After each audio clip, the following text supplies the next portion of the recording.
오늘 아침 경남 밀양시에 있는 세종병원에서 불이 났습니다. 불은 2시간 만에 꺼졌지만 37명이 숨지고 143명이 부상을 입는 대형 참사로 번졌습니다. 소방당국은 화재 초기 건물 중앙계단 등을 막아 불길이 위층으로 번지는 걸 막았다고 밝혔습니다.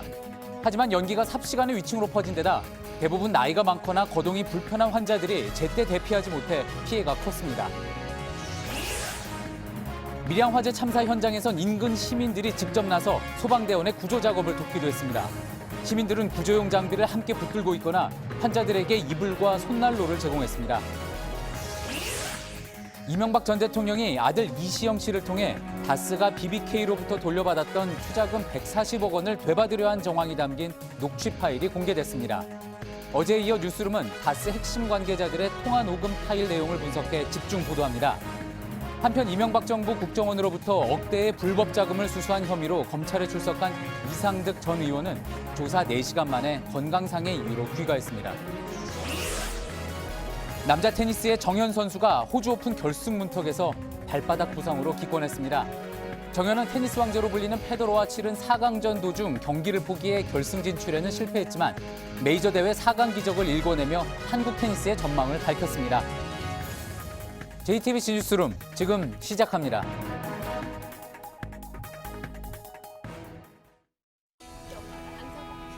마스크가 필요 없는 세상으로. 내일을 바꾸는 현대 수소전기차. 오늘 아침 경남 밀양에 있는 세종병원에서 불이 났습니다. 신고 후 2시간 만에 불은 모두 꺼졌지만 37명이 숨지고 143명이 부상을 당했습니다. 한 달 전 충북 제천의 스포츠센터 화재보다 희생자가 훨씬 많은 참사로 이어진 겁니다. 크게 다친 사람도 7명이라 희생자가 더 늘어날 가능성이 있습니다. 불이 난 곳은 5층짜리 일반 병원과 6층짜리 요양병원이 붙어 있는 구조입니다. 일반 병원 1층에서 불길이 시작된 것으로 보입니다. 희생자들은 입원실에 있는 2층에서 주로 나왔습니다. 바로 뒤편에 붙어 있는 요양병원에서는 화재 직후 곧바로 대피해 희생자는 없는 걸로 전해졌습니다. 먼저 조민진 기자가 화재 당시에 긴박했던 상황을 전해드립니다.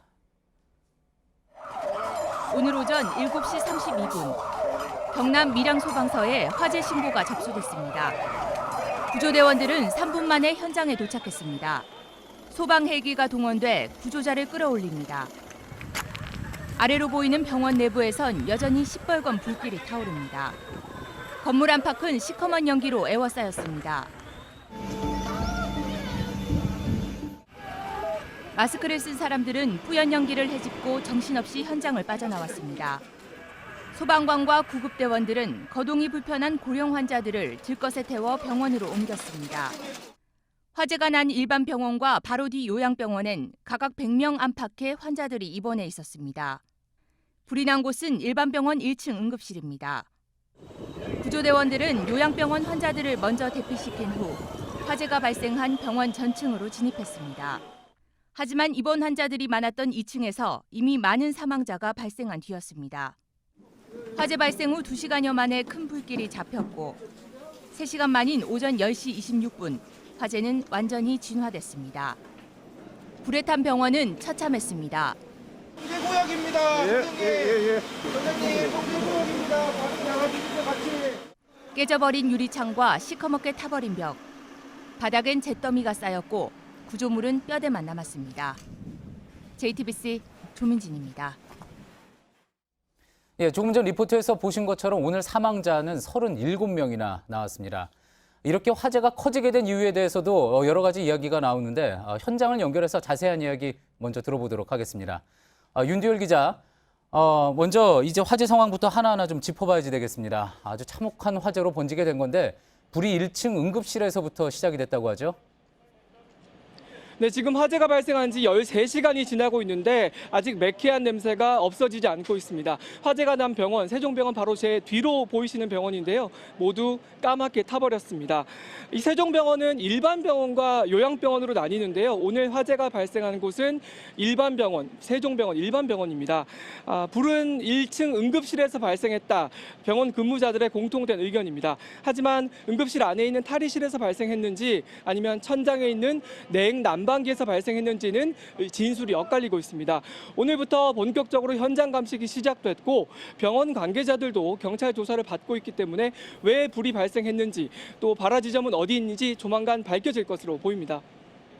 예, 그러니까 이 세종병원에는 요양병원과 일반 병원이 있는데 불이 난 곳은 일반 병원이라고 했습니다. 그런데 이제 사망자 명단을 보니까 대부분이 또 노년층에 집중돼 있었는데 일반 병동에도 노년층이 많이 입원을 해 있었던 모양이죠.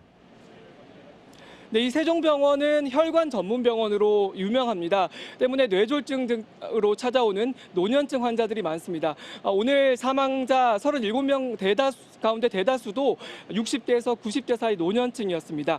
1, 2층이라 하더라도 일단 연기를 마시면 순식간에 정신을 잃기 때문에 노년층 환자들이 빠져나오기가 어려웠을 것으로 보입니다. 탈출한 환자들의 이야기를 들어보면 워낙 연기가 자욱해서 비상구가 어딘지 찾을 수가 없었다. 이런 이야기들이 계속 들려왔습니다. 또 병원 내부에는 계단이 하나밖에 없습니다. 중앙 계단이 있는데요. 이 중앙 계단을 통해서 연기가 위쪽으로 빠르게 올라갔고 또 위층에 있는 사람들도 이 중앙 계단을 통해서 내려오지 못해서 오도 가도 못하는 상황이었을 것으로 추정됩니다. 오늘 탈출한 환자들 대부분도 이 중앙 계단이 아닌 외부에 있는 외부 계단을 통해서 빠져나왔습니다. 예, 이 탈출 부분에 대해서는 잠시 후 저희가 또 보도를 통해서 자세히 한번 짚어볼 텐데요. 특히 이 병원 살펴보니까 스프링클러가 설치되어 있지 않았다 이런 이야기가 나옵니다. 그래서 초기 화재 진압에 실패했다는 그런 분석이 나오고 있는 것 같습니다. 네, 2014년 장성 효사랑 요양병원 화재 이후에 모든 요양병원에는 스프링클러를 의무적으로 설치해야 합니다. 하지만 오늘 화재가 발생한 곳 세종병원 조금 전에 말씀드렸듯이 일반 병원입니다. 일반 병원의 경우에는 11층 이상이거나 4층 이상일 때 한 층 면적이 1000제곱미터 이상일 때는 스프링클러를 의무적으로 설치해야 합니다. 하지만 오늘 불이 난 세종병원 5층짜리 건물인데다가 한 층 면적이 224제곱미터여서 스프링클러 설치 의무 대상에서 제외됐습니다. 때문에 이 스프링클러만 설치를 했어도 희생자를 막을 수 있었다. 이런 아쉬움이 남는 대목입니다. 지금까지 밀양 화재 현장에서 JTBC 윤두열입니다. 예, 입원을 해 계시다가 극적으로 탈출하신 분, 저희가 지금 잠시 후에 전화 연결을 해서 또 직접 이야기를 들어보도록 하겠습니다. 예, 사망자들은 밀양의 병원과 장례식장으로 지금 옮겨졌습니다. 하지만 피해가 워낙 크다 보니 부상자들은 인근 부산과 창원 그리고 대구까지 이송돼서 치료를 받고 있습니다. 이번에는 병원 쪽에 나가 있는 저희 취재기자 연결해서 또 자세한 이야기 들어보겠습니다. 정진명 기자, 유가족들이 갑작스런 사고 소식에 충격이 크겠군요.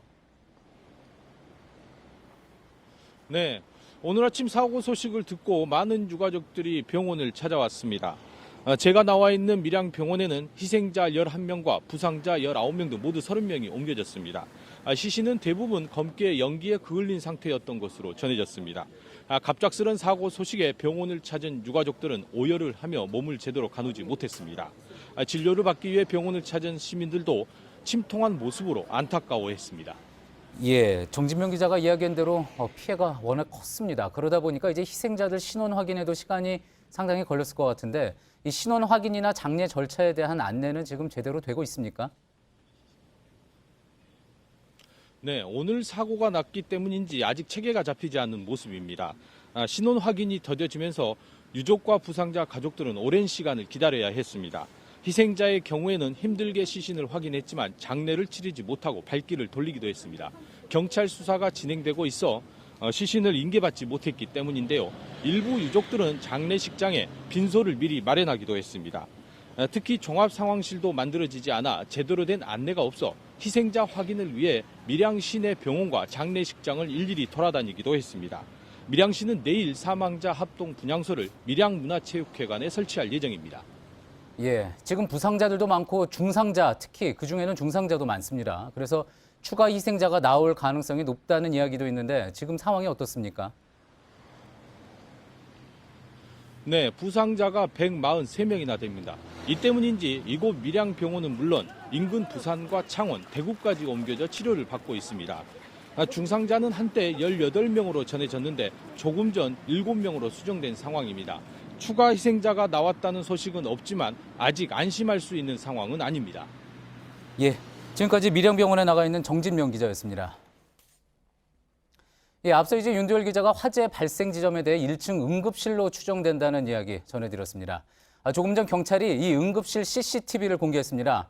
당시 긴박했던 상황이 고스란히 담겼습니다. 연기가 처음 보이고 불과 30초도 안 돼 응급실 전체가 연기에 휩싸이고 또 이내 불꽃이 일었습니다. 이정엽 기자의 보도입니다. 평온하던 응급실에 갑자기 희뿌연 연기가 보이기 시작합니다. 불과 수초 만에 응급실 전체가 연기에 휩싸이고 간호사 등 병원 근무자들이 황급히 움직입니다. 30초쯤 지나자 응급실은 연기로 가득해 아예 한 치 앞도 보이지 않습니다. 그리고 1분가량이 지나면서 급기야 응급실 왼쪽 편에 불꽃이 튀기 시작합니다. 병원 응급실 CCTV에 담긴 화재 초기 모습입니다. 당시 근무하다 탈출한 간호사들은 펑 소리와 함께 불길이 일었다고 입을 모았습니다. 1층 가운데 정확히 어느 곳이 발화 지점인지는 아직 명확치 않습니다. 경찰은 현재 응급실 천장을 발화 지점으로 조심스럽게 추정하고 있습니다. 1층 천장 위쪽 냉난방기에서 불이 난 것으로 보는 겁니다. 소방대원들이 병원에 처음 도착했을 때에도 이미 응급실은 천장에서 새어나온 연기가 가득해 진입조차 어려운 상황이었습니다. 물론 정확한 발화 지점과 화재 원인은 추가 조사가 필요할 것으로 보입니다. 어떤 추측이나 혹은 과거의 경험만 기초해서 화재가 급격하게 일어난 요인 등등에 대해서는 감식을 하고 있으니까 빠른 시간 내에 밝히도록 하겠습니다. 현재 국립과학수사원이 1차 현장 감식을 마친 뒤 CCTV 복원 등 정밀 감식에 들어갔습니다. 또 경남지방경찰청 광역수사대가 병원 관계자들을 불러 당시 상황을 조사하고 있습니다. 경찰은 사망자 신원 확인이 마무리되면 본격적으로 화재 원인을 수사할 방침입니다. JTBC 이정엽입니다. 예, 앞서 말씀드린 대로 오늘 화재 현장에서 극적으로 탈출한 장영재 씨 지금 전화로 연결이 되어 있습니다. 병원에 입원해 있다가 불이 나고 나서 이제 탈출한 걸로 저희가 지금 파악을 하고 있는데요. 장영재 씨 전화로 연결해서 당시 상황에 대해서 이야기 들어보겠습니다. 장 선생님 연결돼 있으시죠? 예. 예. 지금 먼저 굉장히 또 지금 입원해 있는 상황으로 저희가 알고 있는데 이렇게 또 연결 응해 주셔서 감사합니다. 먼저 어떻게 화재를 감지했고 또 빠져나오게 되셨는지부터 좀 말씀을 해주실 수 있을까요? 예. 그때 아침 시간이 7시 한 25분쯤 됐습니다. 예. 25분 됐는데 그 밖에서 불이약하고 소리가 나더라고요. 예. 그래가지고 문을 열고 나가보니까 나온 아가씨 한 분이 방마다 문을 열고 불이약 하면서는 막 이당에 난리더라고요. 예. 그래가 밑에 절로 비상계단을 타고 가라고 예. 그걸로 좀 더 가라고 그랬었대요. 그래가지고 가보니까 이미 불이 붙어가지고 예. 연기가 다고 들어오더라고요. 그래가 실내 가이당도 그렇고요. 예. 그래가지고 꼼짝도 못 했습니다. 그래가지고. 그러면은 이제 불이야라는 사람이 외치는 소리를 듣고 탈출을 시도했다 그러는데 당시에 이제 어떤 화재 경보 장치, 알람이 울린다거나 그런 것들을 듣고 움직이신 건 아니었군요. 예, 그때는 그러고 나서 밖에 나가있긴 이제 울립니다. 아, 복도에 예. 나가있긴 해. 예. 예, 그래서 제가 거질로 또 저희 방을 들어와가지고 그래 앞에 창문을 화문을 초막을 뜯었습니다. 뜯어가지고 예. 그래 문을 뜯어가지고 사람 살리러 가요. 사달 좀 갖다 들어가 소방서 분들이 거오더라고요. 예. 그거 가지고 저는 이제 그거 남한 사람들 부스를 하는 거 보고 예. 저는 옆에 내 방에 위에 창문 쫓겨낸 거 그것도 다 뜯어가지고 그래 사달 좀 해서 그래가 부스 탈출했습니다. 그걸로. 그러니까 이제 탈출을 생각하셨을 때 비상구를 찾을 수는 없는 상황이셨던 거군요. 창문으로 탈출을 해야지 되겠다고 생각을 하셨으니까. 예예예. 그때 무슨 아무도 탈출 못합니다. 그때 지금 다 막히고. 예. 연기가 연기 확 들어오는데. 예. 연기를 어느 정도 또 흡입을 하셨다고 저희가 이야기를 들었습니다. 그 와중에 정신을 차리기 또 힘든 그런 상황이었을 것 같은데 어떠셨습니까? 지금도 약간 좀 기침을 하고 계시는 것 같은데. 예. 연기가 들어와서 탈출하는데 힘든 부분이 많으셨겠네요, 아무래도. 예, 아무래도 조금 떨었지요. 그 예. 정신을 안 잃고 저가지는 정신 차려가지고 예. 그 탈출했습니다. 같은 병동에 이제 독감으로 입원해 있었다고 들었습니다. 같은 병실에 다른 분들도 계셨었던 거죠? 예, 같이 다 탈출을 하셨습니까? 예, 다 같이 탈출했는 걸로 알고 있습니다. 예. 자, 우리 그렇다면 병실에서는. 예, 창문을 통해서 탈출을 하셨다고 했는데 그 창문이 이제 예. 비상 탈출용 창문은 아니었고 그냥 일반 창문이었던 거죠? 예, 일반 창문이지. 예, 그러니까 당연히 어떤 왕관기라든지 탈출 장비는 없었을 것으로 예, 이제 짐작이 없습니다. 되네요. 예, 예. 예, 손 가지고 해가지고. 자, 그렇다면 화재 현장에서 탈출을 하실 때 병원 직원들이 도와줬다든지 어떤 탈출을 인도했다든지 그런 부분이 있었습니까? 병원 지원들은 우리 탈출할 때는 병원 지원들은 그때는 저는 이제 먼지 내려오기 때문이야. 그 탈출 끌 내려오기 때문에 저는 그 다음에는 모릅니다. 예. 그 다음에는 아무래도 저가 정신이 하나도 없어가지고 예. 탈출했지만 정신이 하나도 없었어요. 그리고 지금은 이제 다른 병원에 입원을 해 계신 거죠? 예, 예. 연기를 좀 흡입했다고 말씀을 하셨고요. 또 탈출 과정에서 예. 오늘 또 영하의 날씨여서 굉장히 탈출 예. 과정이 또 쉽지 않았을 것 같은데 지금 몸 상태는 좀 어떠십니까? 조금 좋아집니다. 예. 좀 좋아지고 있습니다. 예. 목 상태나 뭐 연기를 흡입한 부분에 대해서는 괜찮으십니까, 지금? 그러면 처음부터나 지금 많이 좋아졌지. 예. 많이 좋아졌습니다. 알겠습니다. 급박했던 예. 상황에 대해서 잘 설명을 해주셔서 먼저 또 감사드리고요. 경황이 많이 없으실 텐데 인터뷰에 응해주셔서 또 감사합니다. 오늘 화재 현장에서 극적으로 탈출하신 장영재 씨였습니다. 감사합니다. 네, 고맙습니다. 예. 앞서 전해드렸듯이 신고 3분 만에 소방대원들이 도착을 했습니다. 그때 불길은 2층까지 번지지 않고 또 잡혔는데 그런데도 불구하고 사망자 37명을 포함해서 180명의 사상자가 발생을 했습니다. 화재 규모에 비하면 너무 많은 인원입니다. 그 원인을 윤정식 기자가 짚어봤습니다. 현행법상 스프링클러 설치는 1000제곱미터 이상 건물에만 의무사항입니다. 세종병원 면적은 224제곱미터이고 스프링클러는 당연히 없었습니다. 불이 시작된 응급실 입구를 보면 그 흐름은 있지만 나무 의자는 멀쩡합니다. 불의 규모만 보면 아주 크지는 않았음을 반증합니다. 스프링클러만 있었다면 초기에 불길을 잡을 수 있었지 않았냐는 아쉬움이 남는 대목입니다. 소방관들은 발빠른 대처로 불길이 병원 2층으로 번지는 것을 막았습니다. 하지만 연기도 막지는 못했습니다. 2층 입원실에서 환자들이 탈출하기 위해 비상계단 문을 열었지만 심한 연기가 몰려와 포기했습니다. 결국 일부만 방충망을 부수고 탈출한 것으로 전해졌습니다. 이 병원에는 건물 안 연기를 빼주는 제연시설도 없었습니다. 이건 역시 1000제곱미터 이상 건물만 의무 설치 사항입니다. 세종병원 입원 환자는 100명입니다. 이 중 15명은 산소호흡기를 단 중환자였고 대체적으로 70대 안팎의 고령자들입니다. 하지만 의료진은 의사 2명, 간호사 7명, 간호조무사 17명으로 총 26명입니다. 환자의 3분의 1도 안 되는 수의 의료진이 비상 상황에서 모든 환자를 제대로 대피시키는 것은 불가능한 환경입니다. 그러다 보니 탈출에 성공한 중환자들도 연기를 심하게 마셨고 결국 사망으로 이어졌을 것으로 보인다는 분석이 나옵니다. JTBC 윤정식입니다.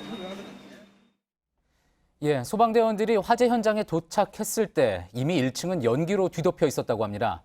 이 때문에 신고 이전에 이미 불길이 상당히 번졌을 가능성도 제기가 됩니다. 특히 불이 나자마자 병원 측에서는 소화기를 사용해 불을 끄려고 했다고 하는데 초기 대응이 적절했는지도 확인이 필요한 부분입니다. 정영재 기자입니다. 소방대원들이 화재 현장에 도착한 건 오늘 오전 7시 35분입니다. 소방서가 세종병원에서 2km 정도 떨어져 있어 신고 3분 만에 현장에 투입된 겁니다. 하지만 이미 뿌연 연기가 건물 1층을 뒤덮고 있었습니다. 35분에 도착한 선착대가 진입을 시도하였으나 이미 천장이 농염으로 가득 찼고 우리 대원이 진입할 수 없을 정도의 화염으로 가득했습니다. 신고 전에 이미 불길이 상당히 번졌던 것으로 추정됩니다. 소방당국은 결국 화염이 건물 위층으로 번지는 걸 막는 데 총력을 기울이는 한편 바로 뒤에 붙어있는 요양병원 환자 구조에 나섰습니다. 병원 측은 불을 끄기 위해 소화기를 썼다고 했습니다. 소화기하고는 법령 규정대로 다 비치되어 있습니다. 그런데 그 사용하는 흔적이 없습니다. 전부 사용을 다 했습니다. 바깥에 주차장에 보면 전부 다 빈 통이 오르다는 거죠. 하지만 불길을 잡는 데 실패하고 피해를 키웠습니다. 이 때문에 전문가들은 신고 자체가 늦은 것인지 아니면 초기 대응에 문제가 있었는지에 대해서도 조사가 필요하다고 지적합니다. JTBC 정영재입니다. 예, 오늘은 밀양 역시 영하의 날씨였지만 한 사람이라도 더 살리기 위해 밀양 시민들도 발벗고 나섰습니다. 병원 밖으로 구출된 환자들을 앰뷸런스로 실어 나르고 또 이불을 덮어주거나 손난로도 챙겨줬습니다. 김민관 기자입니다. 검은 연기가 건물을 뒤덮습니다. 한 시민이 손을 흔들며 구조를 요청합니다. 사람들은 사다리를 붙잡고 구조에 힘을 보탭니다. 5층 아이가 그래 알았어요. 체온이 떨어질까 챙겨온 이불을 덮어주고 구겨진 이불은 펴줍니다. 구조대원들이 가까스로 구해온 환자를 힘을 합쳐 나릅니다.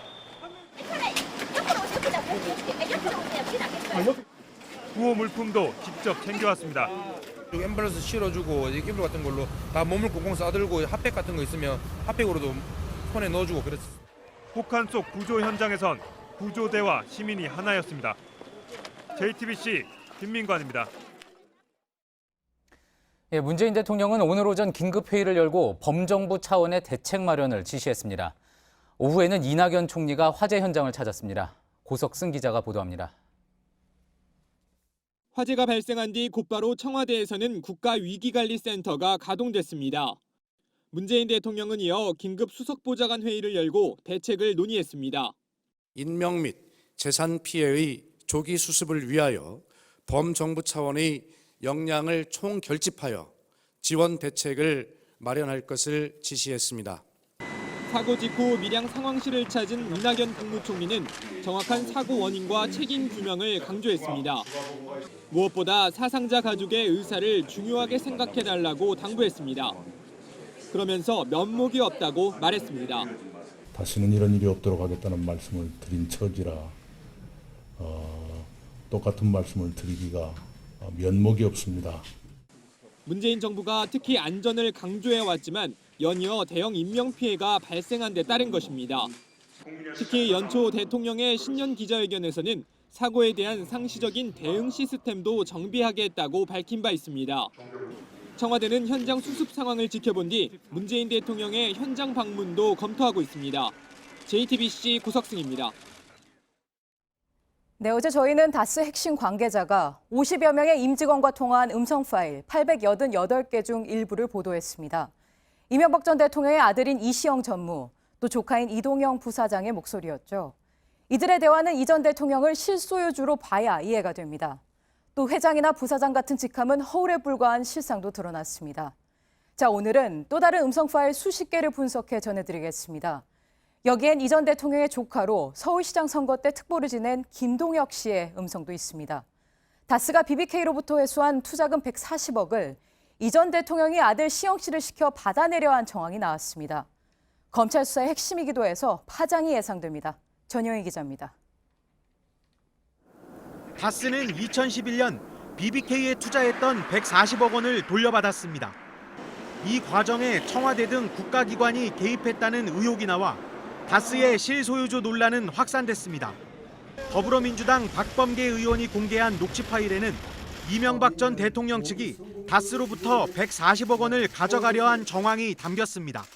140 갖다 줬다. 지금 그래갖고는 몇 년 전에 영감이 시영이 보고 달라 그러다니까 이거야. 그 시영이가 이상한 식으로 내놓으셨더니 난 모른다, 동행이 안 되는 된 거야. 이 전 대통령이 아들인 시영 씨를 시켜 자신의 형인 이상은 다스 회장에게 돈을 내놓으라고 요구했던 겁니다. JTBC가 입수한 녹취 파일에서도 이 전 대통령이 다스를 실질적으로 장악한 것으로 보이는 정황들이 드러납니다. 2016년 4월과 5월 이 전 대통령의 조카인 김동혁 씨는 다스 핵심 관계자와 40번 넘게 통화했습니다. 내가 지금 이 대통령하고 지금 2시간 동안 전화했어. 예. 내 이 대통령도 맞짱 떠는 식으로 전화했기 때문에 예. 그대로 진행해. 그래하고 내 이 대통령한테도 분명히 이야기했어. 이 동료 다 도른내라.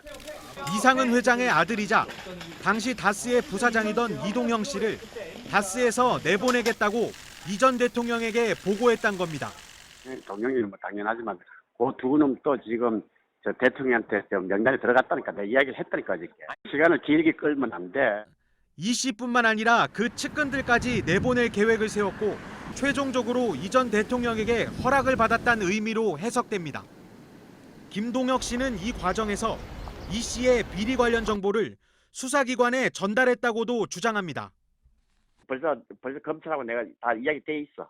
그러니까 예. 어떻든 간에 걸리게 돼 있거든. 그러니까 빨리 비자금 통장만 찾아. 내가 이쪽 서울에 그 지검에 있는 친구하고 다 회의를 해봤어. 근데 이 경찰서 주면은 장난을 치는데요. 이동형 씨는 결국 그해 10월 본사 총괄 부사장에서 아산 공장을 담당하는 부사장으로 좌천되고 다스는 이시영 씨 중심으로 재편되기 시작합니다. 내가 MB한테 했는데 그러면 그게 이동형한테 그게 안 내려가면 이 완전 죽으려고 고소장장을 하는 거지. 알면 지가 빨리빨리 간둬야지. JTBC 전영입니다. 네, 말씀드린 또 다른 녹음 파일도 들려드리겠습니다. 여기엔 이동형 부사장의 측근으로 알려진 한 임원의 목소리가 나옵니다. 다스의 인사에 이 전 대통령의 영향력이 컸고 회사 전반엔 비리가 만연했다고 밝히고 있습니다. 정혜성 기자입니다. 이동형 부사장은 다스 최대 주주인 이상은 회장의 아들입니다. 그런데도 이명박 전 대통령 아들 시영 씨에게 중국 법인 대표 등 회사의 핵심 요직을 넘겨야 했습니다. 이 과정에 이명박 전 대통령의 의지가 결정적으로 작용했음을 짐작할 수 있는 내용이 이 부사장 측근 임원의 입에서 나왔습니다. 부사장을 아산으로 쫓아내려고 그러는 건데 7월 11일 날 저기 갔다 와가지고 신학수하고 강경화하고 갔다 와가지고서 그렇게 지시받고 내려와가지고 12일 날 아침에 얘기한 거라니까 이 부사장. 다스 내 권력 이동의 중심에 이 전 대통령의 지시가 있었단 겁니다. 김 이사는 당시 이 부사장이 억울해했다고 말합니다. 이 부사장이 그 얘기는 했었어. 야, 그럼 나보고 그만두라는 얘기냐? 라고 이제 이전무한테 얘기를 했더니 그건 형이 알아서 하시고요. 이렇게 얘기를 했다는 거야. 그러면서 이상은 회장은 허수아비였다고 성토합니다.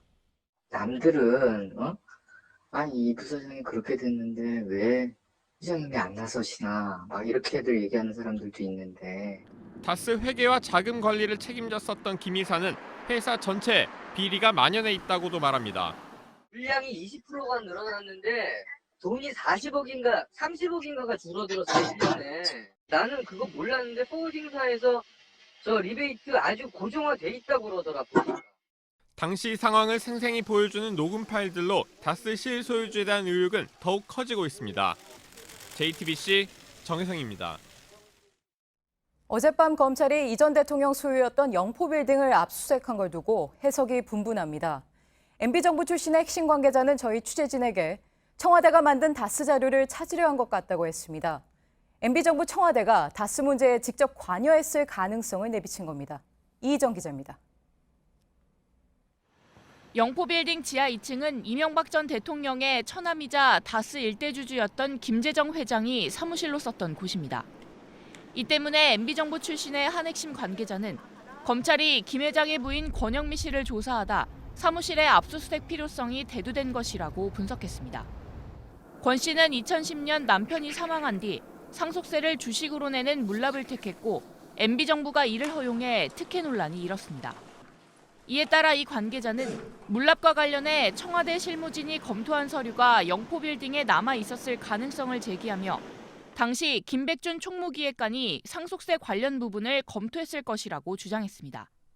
그동안 MB정부 인사들은 청와대와 다스 문제 사이의 거리를 철저히 유지해왔습니다. 다스 실소유주 의혹을 키울 수 있기 때문입니다. 저는 대통령의 정치 참모였지 재산관리인이 아니었습니다. 다만 상식에 근거해서 저는 이렇게 생각합니다. 다스는 다스 거지 누구 겁니까? 하지만 이 관계자는 남아있을 자료들만으로도 MB의 다스 실소유가 입증될 것이라고 다른 목소리를 냈습니다. JTBC 이희정입니다. 네, 이런 가운데 이 전 대통령의 친형 이상득 전 의원은 오늘 검찰에 출석했습니다. 국정원으로부터 불법 자금 1억 원을 받은 혐의입니다. 하지만 건강을 이유로 4시간 만에 돌아갔습니다. 서울중앙지검의 취재기자 연결하죠. 이승필 기자, 오늘 아침에 이 전 의원이 휠체어를 타고 나왔죠? 네, 이상득 전 의원은 오늘 검찰이 통보한 오전 10시보다 20분쯤 늦게 서울중앙지검에 도착했습니다. 입원하고 있던 서울대 병원에서 구급차를 타고 온 이 전 의원은 휠체어로 옮겼다 조사를 받으러 들어갔습니다. 두 눈을 감은 채 기자들의 질문에 답하지 않았는데요. 직접 들어보시죠. 법정원으로부터 특활비 받으셨습니까? 윤세윤 전 원장 사퇴 압박 무마 대가로 돈 받으신 거 맞으신가요? 이명박 전 대통령이 관여하셨습니까? 다스 누구 거라고 생각하시나요? 네, 이 전 의원은 준비 부족과 건강 문제 등을 들어서 한 차례 소환을 연기했고 그제 오후에 갑자기 쓰러진 뒤에 입원한 바 있습니다. 네, 오늘 조사를 사실상 거부했다던데 건강상의 이유가 정확히 뭡니까? 이 전 대통령은 2011년 초에 국정원에서 불법 자금 1억 원을 받은 혐의를 받고 있습니다. 당시 국정원 관계자로부터 관련 진술을 확보한 검찰은 이 전 의원이 이 돈을 어디에 썼는지 또 이명박 전 대통령이 알고 있었는지를 추궁할 계획이었습니다. 하지만 이 전 의원은 혐의를 부인하면서 건강 문제 때문에 조사를 받을 수 없다는 입장을 보인 것으로 알려졌습니다. 검찰 관계자는 사실관계를 파악하기 위한 질문은 거의 이루어지지 않았다고 밝혔습니다. 또 조사 당시 몸 상태에 대해서는 말을 못하거나 하는 그런 상황은 아니었다고 설명했습니다. 네, 결국 이렇게 이 전 의원에 대한 조사는 무산이 됐고 어젯밤엔 장성명 전 비서관에 대한 구속영장도 기각이 됐죠. 네, 서울중앙지법은 장성명 전 청와대 공직기강 비서관에 대한 구속영장을 기각했습니다. 장 전 비서관은 이명박 정부 시절에 국정원 특수활동비 5천만 원을 민간인 사찰 의혹 폭로를 입막음하는 데 쓰도록 총리실 측에 전달한 혐의를 받고 있습니다. 법원은 주요 혐의가 소명되지 않았고 증거인멸 가능성이 뚜렷이 드러나지 않았다고 했습니다. 하지만 검찰은 장 전 비서관이 당시 총리실 관계자에게 허위 진술을 종용하는 등 실제로 증거를 인멸하려고 시도하기까지 했다며 강하게 반발했습니다. 네, 서울중앙지검에서 이승필 기자였습니다. 예, 남자 테니스 정현 선수의 끝날 줄 몰랐던 드라마가 오늘 아쉽게 막을 내렸습니다. 테니스 왕제로 불리는 로저 페더러와의 대결, 정현은 호주 오픈 4강전에서 경기 도중 부상으로 기권했습니다. 하지만 페더러는 경기 직후 정현은 충분히 세계 톱10에 들 수 있는 선수라고 칭찬했습니다. 박진규 기자입니다. 정현은 시작부터 발이 무뎠습니다. 1세트 자신의 첫 서브 게임부터 내주며 불안하게 출발했는데 세 번째 게임에서 강력한 서브를 3개 연속 성공시키며 분위기를 바꿨습니다. 하지만 페더러의 영리하고 한 템포 빠른 경기 운영, 총알 같은 서브에 밀림에서 1대6으로 첫 세트를 33분 만에 내줬습니다. 2세트 들어 정현은 경기를 자신의 페이스로 끌고 가기 위해 다시 한번 집중했습니다. 끈질기게 공을 주고받으며 페더러의 실수를 유발하기도 했고 또 공을 끝까지 따라가 맞받아쳐 성공시키기도 했습니다. 그럼에도 몸은 무거워 보였는데 2세트 도중 이유가 밝혀졌습니다. 정현은 메디컬 타임을 요청했고 신발을 벗었습니다. 대회 중반부터 정현을 괴롭혀온 발바닥 물집 때문이었습니다. 4강에 오르기까지 치른 5경기의 혈투. 자신보다 강한 상대를 맞아 더 빠르게, 더 부지런히 코트를 누볐던 정현의 발은 여러 겹에 반창고가 붙어 있었습니다. 정현은 발바닥 치료를 하고 경기를 재개했지만 되살아나진 못했습니다. 정현은 급격히 움직임이 둔해졌고 더 이상 페더러의 공을 쫓아가지 못했습니다. 결국 경기를 포기했습니다. 호주 오픈 내내 팬들에게 가장 큰 사랑을 받았던 정현은 아쉬움을 뒤로하고 박수를 받으며 코트를 떠났습니다. 제대로 승부를 겨뤄보지 못했지만 페더러는 정연의 가능성을 인정했습니다. He is already a great player, but we're talking about next level excellence, and I think he's going to achieve that. We're going to see much more of him. Top 10 for sure. 부상으로 정연의 호주 오픈은 아쉽게 끝났지만 페더러의 말처럼 정연의 위대한 도전은 이제 막 시작됐을 뿐입니다. JTBC 박진규. 예, 많은 사람들의 기대 속에 호주 오픈에서 이어온 이 정연 선수의 여정 이렇게 끝났습니다. 하지만 그렇다고 실패나 좌절이라고 말하기는 어려울 것 같습니다. 정연은 아시아인이 성공하기 어렵다는 테니스, 그것도 호주 오픈 같은 메이저 대회를 통해 그 오랜 편견을 허물었습니다. 강신우 기자입니다. 정연을 상대했던 선수들은 감추고 싶은 장면 하나씩을 떠안았습니다. 공을 쫓다 코트에서 미끄러지고 때론 넘어지고 경기가 풀리지 않는지 분을 사귀지 못하고 라켓을 내동댕이 치기도 합니다. 정연은 자신보다 한 뼘은 더 크고 세계 랭킹도 훨씬 앞선 선수들을 상대로 믿기지 않은 플레이를 펼쳤고 예상하지 못한 결과들을 쏟아냈습니다. 말 그대로 기적의 연속이었습니다. 113년 전통의 호주 오픈 남자 단식 우승자들을 보면 아시아 선수는 찾아볼 수 없습니다. 페더러 벽을 넘지 못했지만 정연이 호주 오픈 4강 무대에 선 것만으로도 기념할 만했습니다. 1932년 일본 사토지로 이후 아시아 남자 선수론 86년 만입니다. 미국 국적의 중국계 마이클 창이 1989년 프랑스 오픈에서 우승하고 2014년 일본의 니시코리 케이가 US 오픈 준우승을 차지하기까지 아시아인들의 도전은 계속됐습니다. 그러나 한계를 넘어서는 건 쉽지 않았습니다. 파워와 스피드가 더 강조되는 최근의 테니스에서 체구가 작고 체력이 뒤처지는 아시아 선수들이 설 자리는 좁았습니다. 특히 테니스 역사가 짧은 데다 선수층도 얕은 한국에서 정연 같은 선수가 불쑥 출연한 게 신기했습니다. 정연의 성취를 수영의 박태환, 피겨 김연아의 성공과 견주는 이유입니다. 현재 세계 58위인 정연은 대회가 끝나면 20위권으로 올라설 전망입니다. 은퇴한 이영택이 한때 세계 36위까지 올라선 적이 있는데 이를 갈아치울 게 분명합니다. 정연을 이긴 페더러는 이보다 더 밝은 미래도 전망했습니다. 앞으로 톱10, 즉 세계 10위 안에 들어갈 수 있다는 칭찬이었습니다. 무엇보다도 한국 테니스 역사상 최초로 메이저 대회 4강에 오른 정연은 아직 22살에 불과합니다. JTBC 강신우입니다. 우리 정부 선발대가 담아온 원산 마식령 스키장의 모습이 오늘 공개됐습니다. 올림픽 대표가 아닌 일반 선수들이 다음 주 마식령에서 친선 훈련을 하는 일정도 남북이 사실상 합의했습니다. 선수들의 이동로가 될 갈마 비행장의 모습도 오늘 비교적 자세히 공개가 됐습니다. 이선아 기자입니다. 북한 마식령 스키장에서 우리 측 선발대 인원들이 곤돌라에 올라탑니다. 슬로프에서 직접 스키를 타보기도 합니다. 2박 3일간 사전 점검을 다녀온 통일부 당국자는 슬로프와 설질이 양호했고 곤돌라와 리프트도 정상 가동 중이었다고 설명했습니다. 남북은 오는 31일부터 1박 2일간 마식령에서 일반 선수들끼리 친선 훈련을 하는 것도 논의 중입니다.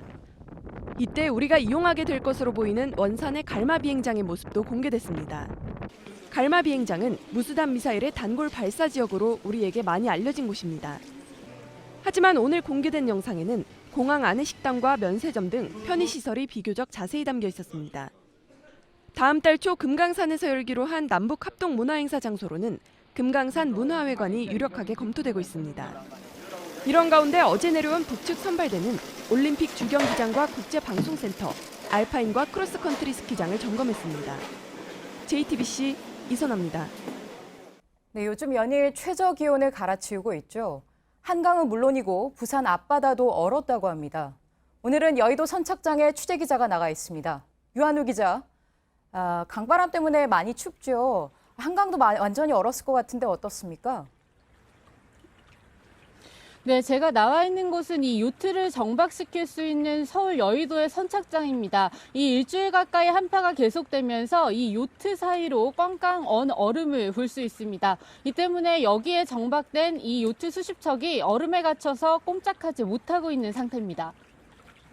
네, 오늘은 더 춥게 느껴졌는데 기온이 얼마나 더 내려갔습니까? 네, 오늘 아침 서울의 최저 기온은 영하 17.8도였습니다. 어제보다도 1.4도 더 내려간 건데요. 지난 24일 올겨울 최저 기온을 기록한 뒤에 이 사흘 연속 기록을 갈아치우고 있습니다. 또 이건 2016년 1월 영하 18도까지 떨어진 이후 최저치이기도 합니다. 오늘 서울 낮 최고 기온도 영하 10.7도에 그쳤습니다. 이건 7년 만에 가장 추웠던 날인 지난 24일과 같은 수치입니다.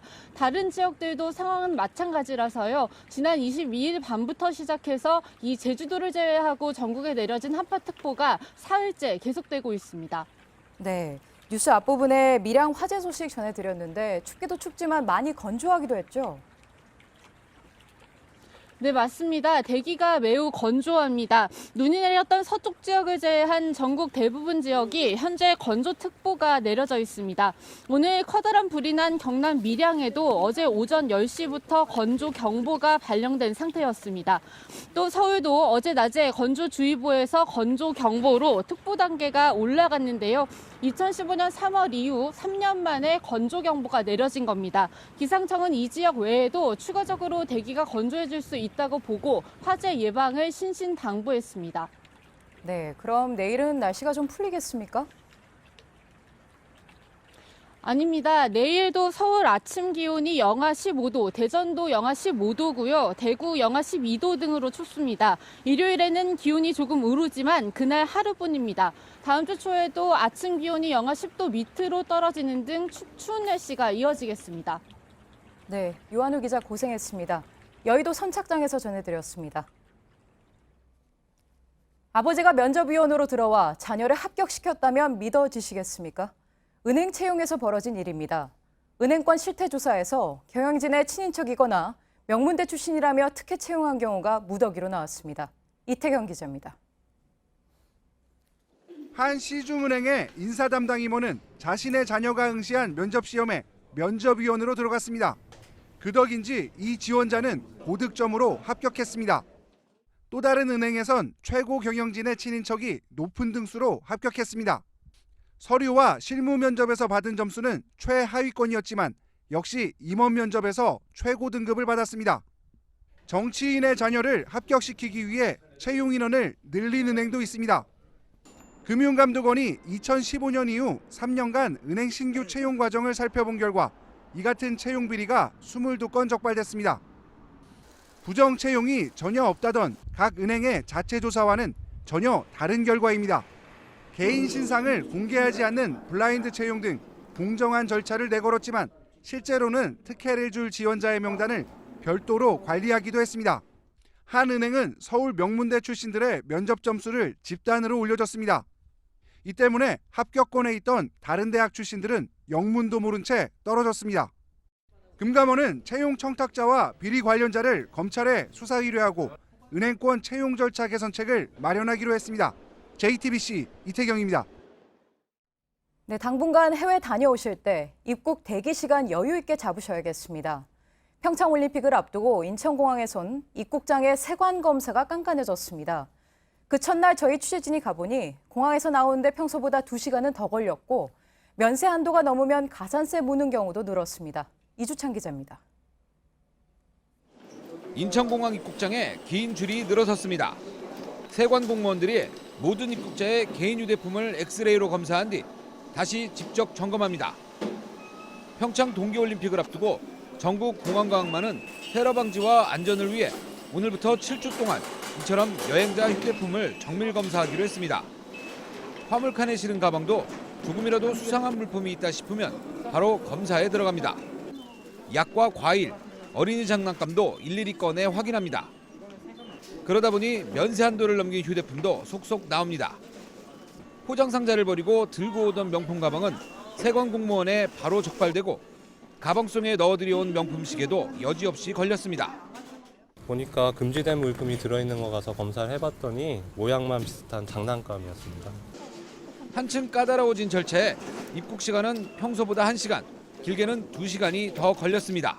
보안검사가 너무 심해가지고 오는 데까지 너무 많은 시간이 걸려서 조금 많이 힘들었어요. 검사가 강화된 기간에 혼잡을 조금이라도 줄이려면 개인 휴대물품을 최소화하고 혹시 금지 물품을 챙기지 않았는지 꼼꼼히 점검해봐야 합니다. JTBC 이주찬입니다.